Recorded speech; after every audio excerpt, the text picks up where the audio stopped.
Nous venons de quitter Bâle. La circulation est très difficile.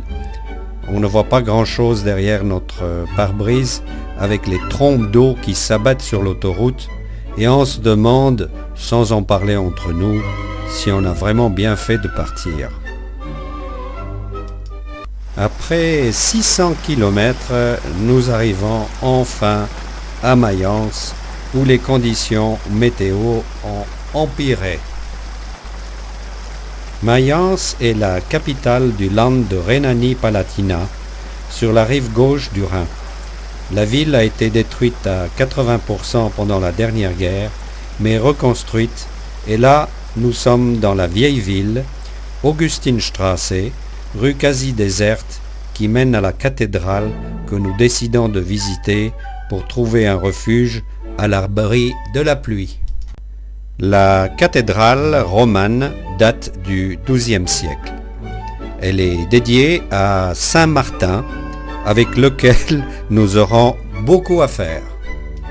Vue du sud-ouest, et l'on aperçoit la statue du cavalier Martin de Tours.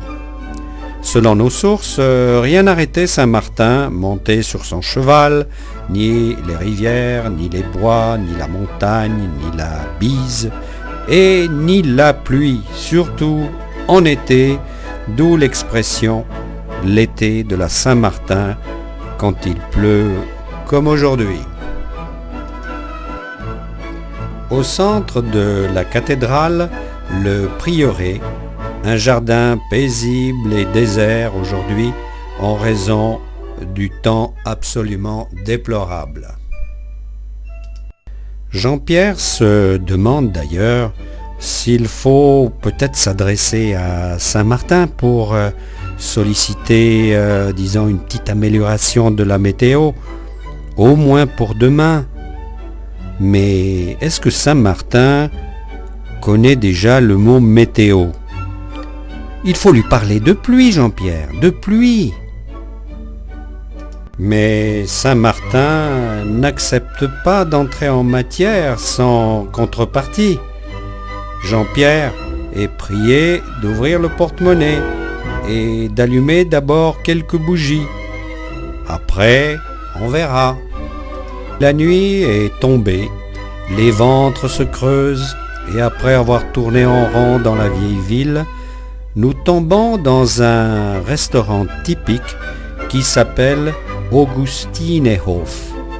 Au menu, gemischte Salat, Flammenkuchen, Pfifferlingen mit Knödeln, le tout arrosé d'un excellent Oppenheimer Krotenbrunner, vin doux et envoûtant de la région. Un coup de baguette magique nous amène au lendemain et miracle, la pluie a cessé de tomber. Merci Saint-Martin.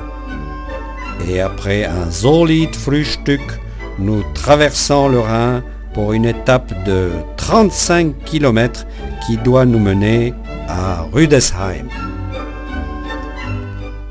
L'étape est jalonnée de toutes sortes de tentations gustatives dont Jean-Pierre raffole.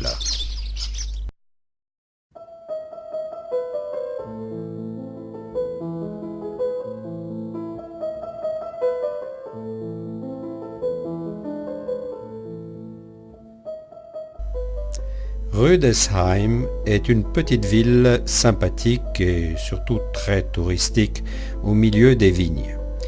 Naturellement, le vin est exceptionnel. On en a même fait un musée.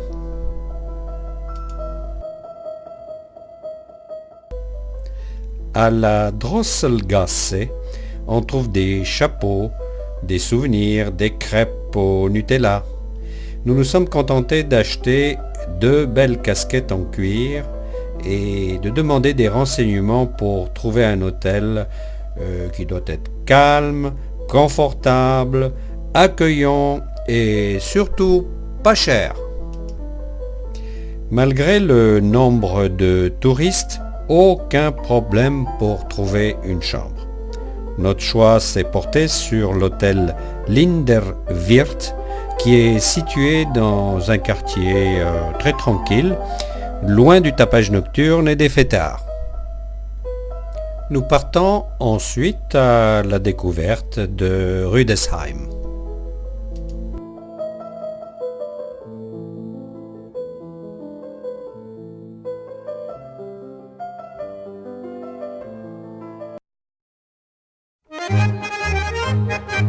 La musique d'un orchestre et des chants nous attire dans cette pinte où on sert de la bière, mais surtout un excellent vin de la région.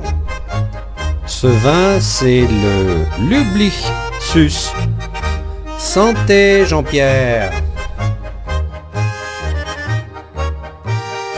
Le soir, comme tous les soirs d'ailleurs ici, c'est la grande fête un peu partout, dans une ambiance, un peu troisième âge, mais très gai avec d'excellents orchestres polonais.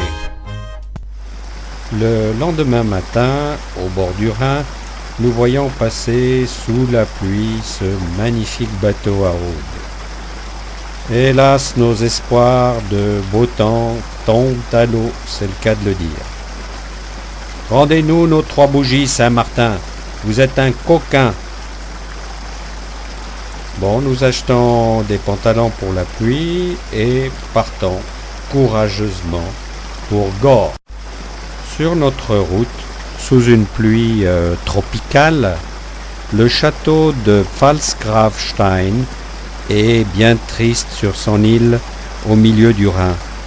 Et nous cherchons désespérément un abri pour le pique-nique. Abri que nous trouvons à Loreley, célèbre par le poème de Heinrich Heine, dont voici un extrait. Die Luft ist kühl und es dunkelt, und ruhig fließt der Rhein. Der Gipfel des Berges funkelt im Abendsonnenschein.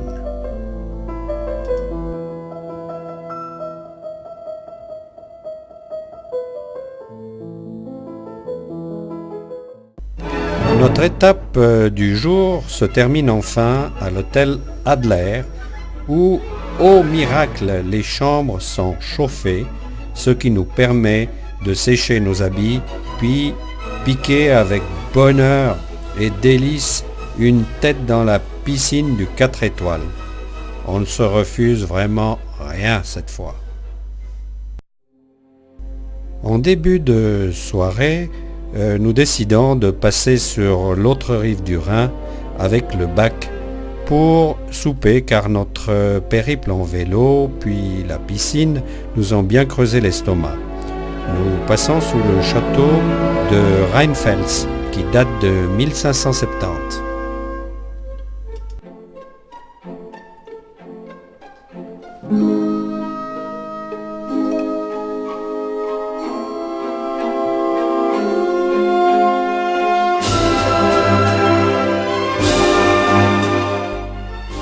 Au restaurant, je trinque à la santé de mon équipier devant une assiette de Pfalzerbraten.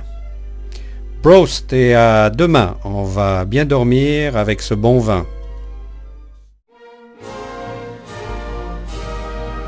Miracle, le lendemain matin, il ne pleut plus. Merci Saint-Martin. Mais nous sommes prudents et nos bagages sont fourrés dans des sacs poubelles que nous avons eu la précaution d'emmener depuis Genève.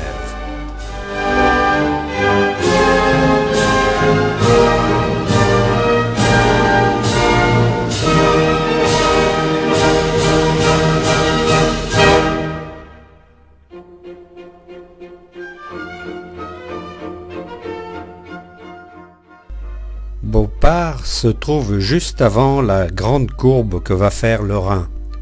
Nous prenons le temps de survoler, du moins on pensait, la fameuse église des Carmes, construite vers 1300 et après avoir brûlé en 1730, fut restaurée dans le style baroque.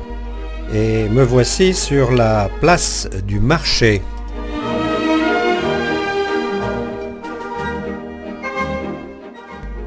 Nous quittons finalement Beauport et Jean-Pierre nous indique sur la carte la route qu'on va suivre maintenant sur la rive gauche du Rhin.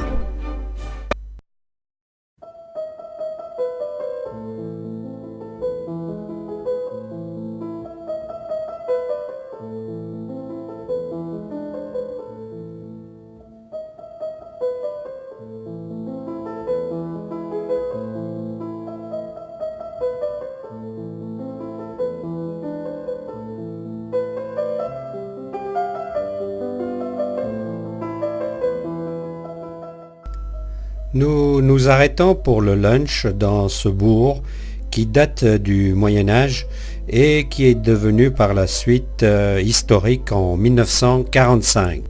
Nous sommes en effet surpris par cette petite plaque sur une pierre au bord de l'eau. Il est indiqué que la 87e division de la 3e armée US a traversé à cet endroit le Rhin dans la nuit du 24 mars 1945.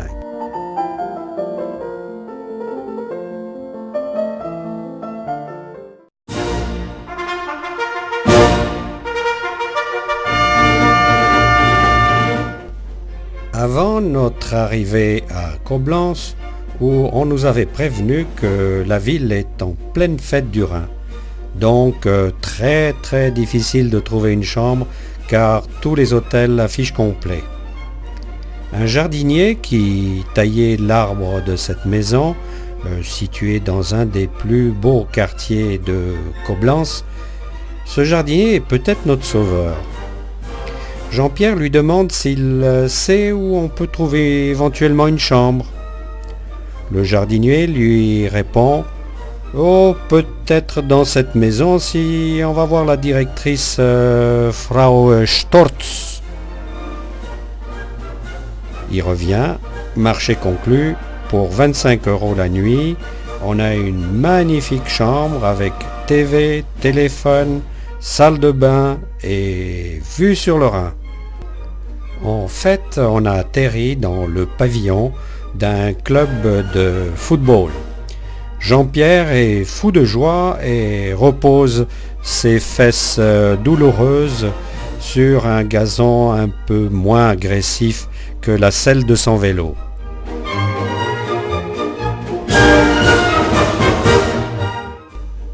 Coblence est dominée sur la rive droite du Rhin par cette forteresse d'Ehrenbreitstein, d'où on a une vue absolument imprenable sur la ville et la jonction de la Moselle et du Rhin. Cette jonction s'appelle Deutsches Eck et la statue que l'on aperçoit à gauche de la photo en silhouette est celle du Kaiser Guillaume Ier. Elle a été érigée en 1897 et détruite en 1945 après l'armistice.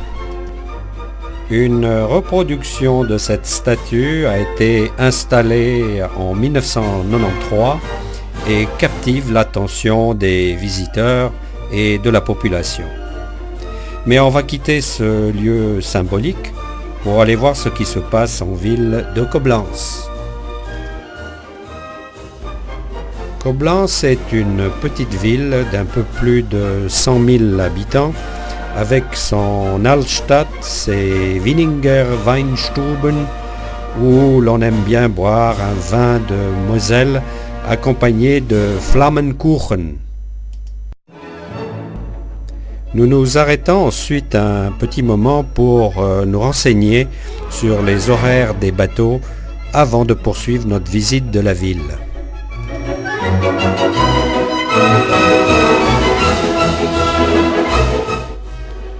Nous sommes aussi très attirés par les promenades le long du Rhin et passant sur la rive droite afin de visiter cette forteresse de légende de Ehrenbreitstein qui nous fait face du haut de ses 300 mètres et qu'on peut atteindre avec un télésiège.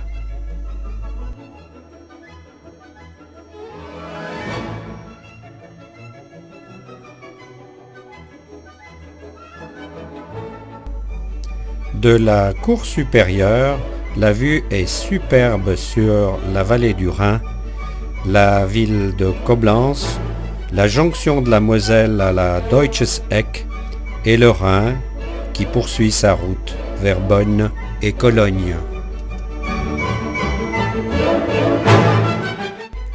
Suivons le guide pour visiter l'intérieur de la forteresse. Nous sommes toujours sur la cour supérieure du château qui servait de lieu d'appel et d'exercice. On passe ensuite par des poternes et des souterrains qui permettaient aux soldats d'atteindre les différentes parties de la forteresse à l'abri des tirs ennemis.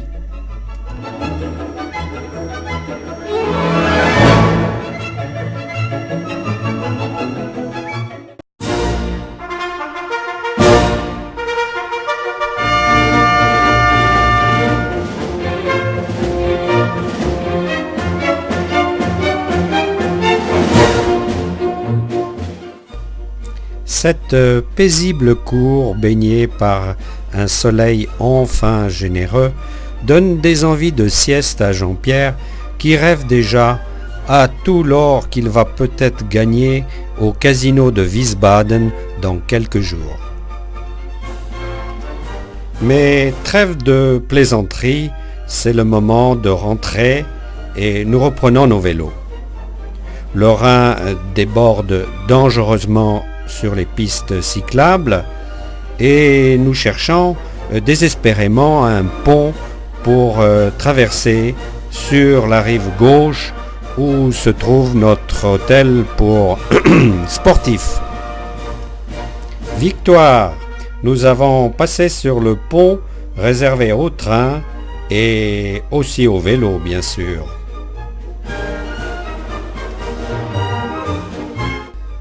Avant de partir à la fête, nous décidons de souper à la Sportschule. Frau Storz a organisé un grand buffet pour les visiteurs et le Lüblichsus coule flot. Et Jean-Pierre ne se fait vraiment pas prier quand on lui propose un bon coup de schnapps servi dans une bouteille de magie. Il paraît que c'est la grande mode ici. Et puis, on aime rire de tout pendant la fête en faisant même des bulles. La nuit venue, nous reprenons nos vélos pour aller à la Deutsches Eck où ont lieu les festivités. Et nous sommes attirés par cette surprenante Schlussverkauf d'un jeune d'une dizaine d'années qui liquide des jouets, des affaires de jardinage et autres bric-à-brac. Comme il entend qu'on parlait en français avec Jean-Pierre, il n'hésite pas à nous dire dans un français impeccable que sa mère est française et qu'il connaît bien la Suisse. On s'est bien sûr excusé de ne pas acheter sa brouette vu le manque de place sur notre porte-bagages. Les fêtes du Rhin à Coblence sont un mélange de paléo, de fête de Genève avec le grand feu d'artifice qui nous vient de la forteresse d'Ehrenbreitstein et comme dessert le défilé des bateaux sur le Rhin.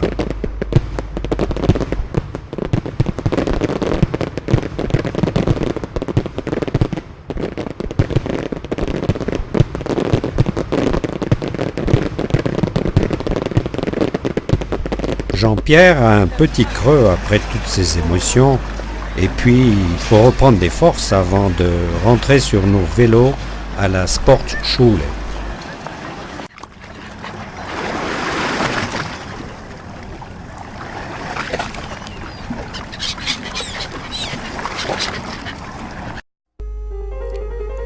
La journée est superbe. C'est dimanche, l'été est vraiment de retour et nous décidons d'un changement par rapport à notre programme initial qui était d'aller à Cologne. Nous n'allons pas vraiment regretter cette décision.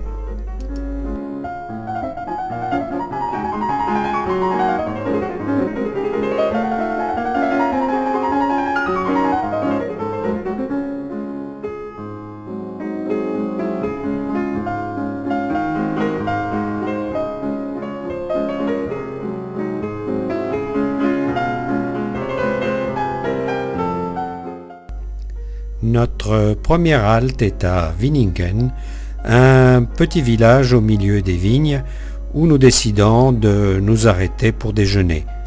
Le choix des menus affichés est vraiment à la portée de toutes les bourses et de tous les appétits.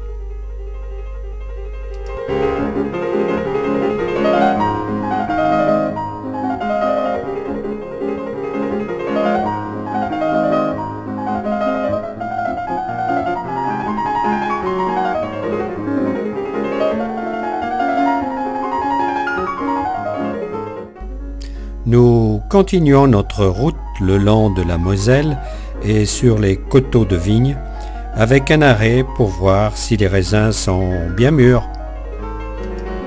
Personnellement, je les ai trouvés encore un peu acides et j'ai préféré me rabattre sur les pommes.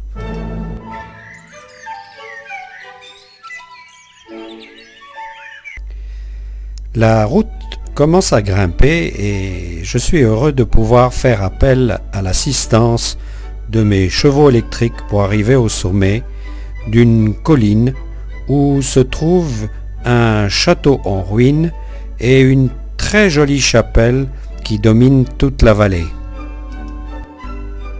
Mon exploit est récompensé par une photo car j'étais le seul à avoir un vélo là-haut.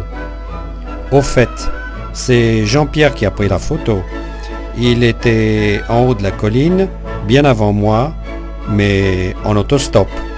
Malin ce Jean-Pierre, hein?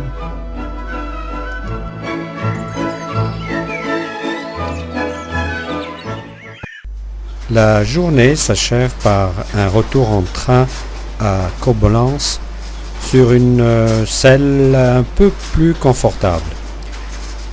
Les passagers étaient intrigués par le petit caisson au centre du cadre de mon vélo qui contient la batterie amovible. J'ai précisé à tout le monde qu'il s'agissait d'une réserve de schnapps, mais personne ne m'a cru.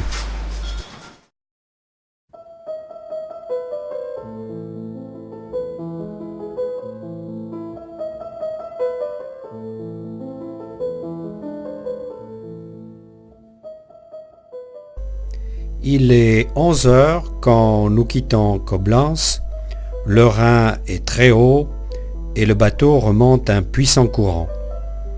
On nous annonce d'ailleurs une arrivée tardive à Mayence, soit vers les 8 heures le soir, et il faut compter environ 2 heures de plus sur l'horaire prévu. Mais cela ne nous dérange pas du tout.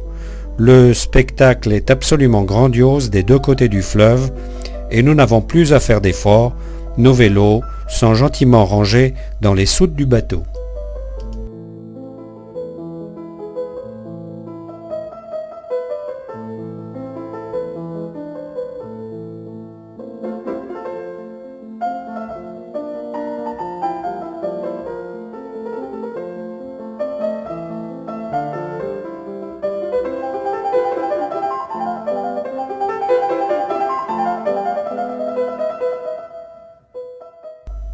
Nous faisons une brève escale dans toutes les villes et villages où nous avons déjà passé et flâné.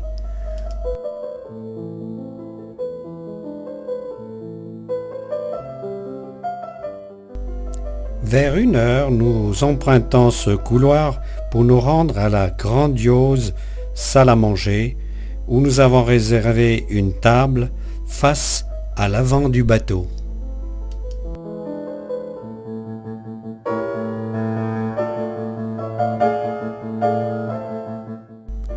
Nous sommes heureux de revoir par beau temps le château légendaire de Pfalzgrave sur son île et toute cette si belle région du Rhin.